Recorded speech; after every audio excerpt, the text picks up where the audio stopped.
So Brent McMurphy is someone on Twitter. He's a college football insider with Action Network HQ. Pretty well-known guy. He's been on Twitter since March of 2009, almost 300,000 followers on Twitter. Well, today he did end up releasing the coaches preseason poll for the AP Top 25 going into this season. And I'll go ahead and put it on the screen right now. And what I'm not going to do to you guys, because if you're watching this show, I assume everybody can read for themselves. I'm not going to read from top to bottom all of the teams that are in the top 25, but want to give my thoughts on some interesting things that I saw in there in that particular coaches preseason poll. So we'll go ahead and dive right into that. So coaches preseason poll, I'm not really surprised about the top five. Georgia and Michigan is at 1 and 2. I'm not surprised by that. Michigan should have beat TCU in the college football playoff. They weren't able to get it done, but if they were in the national championship against Georgia, Georgia probably would have still beaten Michigan. They still would have repeated as national champions anyways, but at the same time, felt like Michigan would have given them a better game than what TCU did. Granted, TCU did earn that opportunity to go play in that national championship. And rounding out your top five, we got Alabama at 3, Ohio State at 4, LSU at number 5. Do we see a big leap from LSU? Can they live up to those expectations this season? They got a pretty darn good team. They did. Brian Kelly done a good job recruiting and getting through the portal. Will that be enough to beat Alabama again and possibly win the SEC less? Well, that is to be seen, but I think they have a real shot of doing that this year. Let's go over some other things that I did end up noticing in this preseason poll in the top 25. We do have Florida State surpassing Clemson actually in this initial preseason poll. Florida State is actually ranked higher at number 8. So is this a situation where we do end up seeing the possible passing of the torch? We've seen Clemson really, frankly, dominate the ACC conference for quite a while now, at least in this birth of the college football playoff era. Florida State does have a playoff appearance or two in this particular era, but Clemson, for the most part, they have been the flag bearer in the college football playoff era, but Florida State has been recruiting pretty well over the last couple of years and also doing a pretty good job of acquiring talent in the transfer portal as well. Clemson and Dabo Swinney, his philosophy not really geared towards the transfer portal. He really believes more so in that player development as well. So we're going to see that clashing of styles. We'll see Florida State and Clemson. They'll play up against each other at least once in the regular season. And then depending on how things play out in that, with who's represented in the ACC championship, because ACC went away with divisions. The divisions are still technically there for scheduling purposes, but in reality and in practice, it's going to be the two best teams regardless of division. So we might see these two teams play against each other twice, once in the regular season, once in the conference championship potentially, depending on what happens. So that's something to definitely keep an eye on if we do end up seeing that passing of the torch in the ACC. Now, in addition, we got Tennessee at number 10, and I'm going to be honest, I was really intrigued by Tennessee in the top 10. Don't get me wrong, Tennessee had a very good football season last year. That's culminated with a signature win over Alabama. That was one heck of a game to watch. That was a shootout as well, ended in a last-second field goal. We saw a goalpost go down in Knoxville, Tennessee, and we really saw why this rivalry game matters.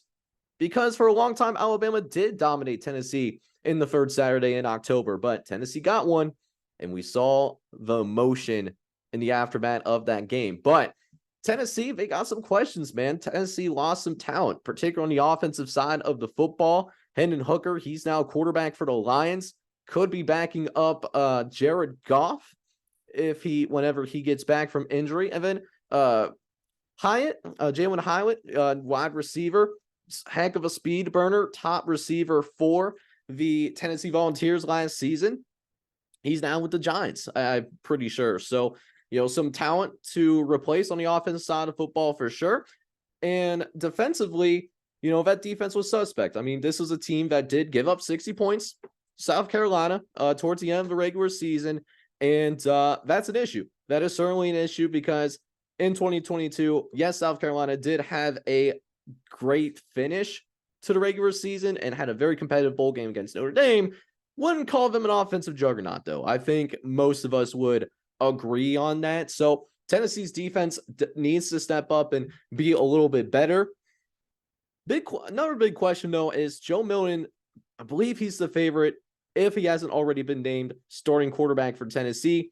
He most likely will be that guy. So we know what the physical tools are. He might be one of the most physically gifted players at the quarterback position in college football. We've seen the cannon that he has in times where he did step in relief of Hendon Hooker, whenever it was a blowout, or whether we end up seeing him take over after the Hendon Hooker injury. But we know what he can do shoulders and below, but what has he got in the head? Does he have the mental mindset to be a really effective quarterback at the FBS level, right? That's the big question with Joel Milton. That could be the difference between someone that is an average or above average quarterback for Tennessee or someone that is a very good to even great quarterback, possibly an NFL prospect, when the dust settles here in this 2023 college football season. I think that's really important to note just because, well, if that could be the difference between Tennessee living up to that top 10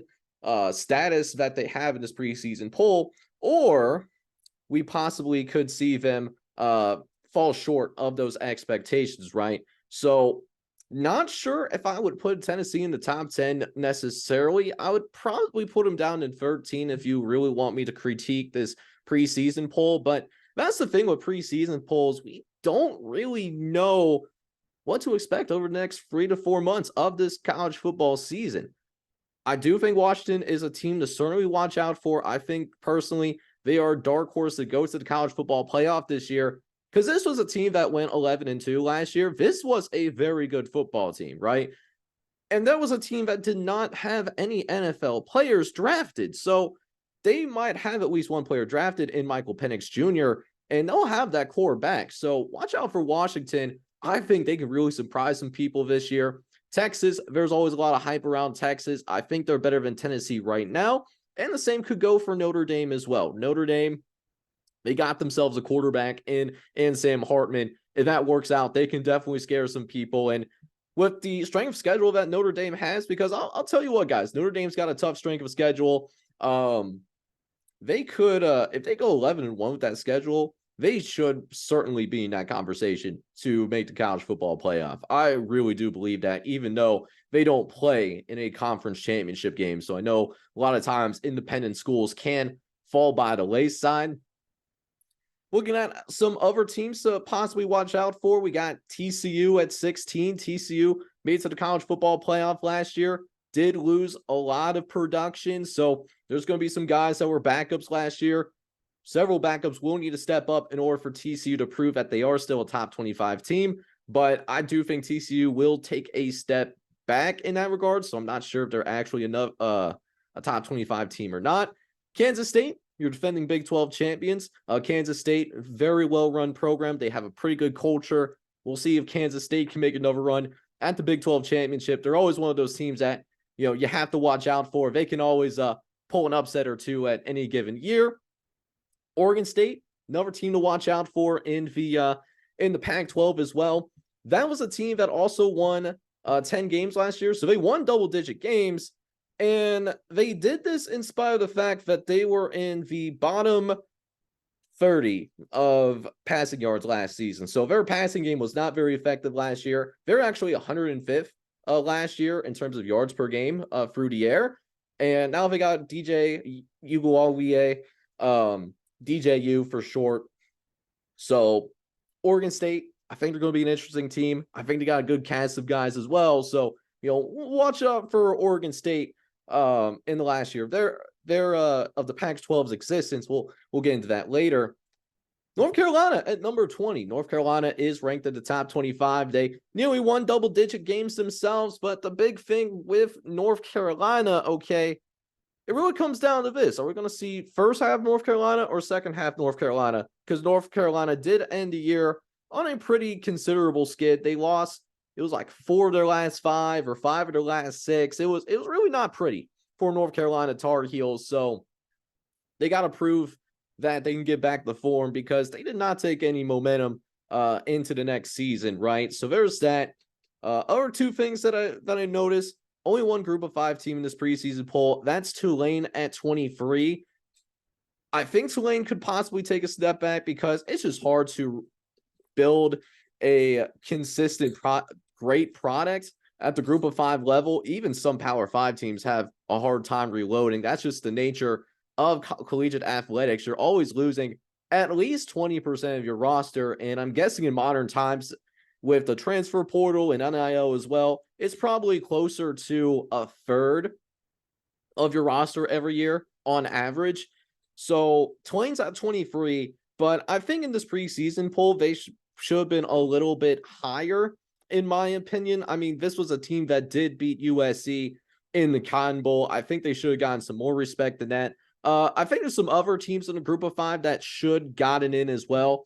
I think UTSA could have been one of those teams with how they performed this past season. And Troy was a double-digit win team too. They finished in the top 25. They were a top 25 team going in the bowl season. And I think they should replace the likes of an Oklahoma and a Texas A&M because, listen, both of those are big brands. They are big brand programs. Don't get me wrong. But Oklahoma went 6-7 last year. They did get better. They did certainly get better. There's no doubt about that. Texas A&M had one of the best. They had one of the best recruiting class. They were top 5 in composite talent in terms of 247 Sports.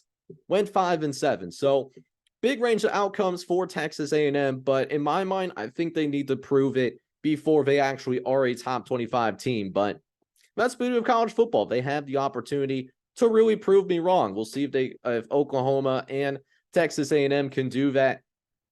Other than that, I don't have a ton of issues with this coach's preseason poll that was released by Brett McMurphy. But let me know down in the comments what you guys think. Do you think a team is overrated or underrated, or just in general, like what do you think? Do you agree with my thoughts? Do you disagree with my thoughts? Let me know. I want to get a post of what you guys are thinking, because you know who I am and what I try to be here on the Any Given Saturday podcast. I really try to be a man of the people, and that's the most important thing to me.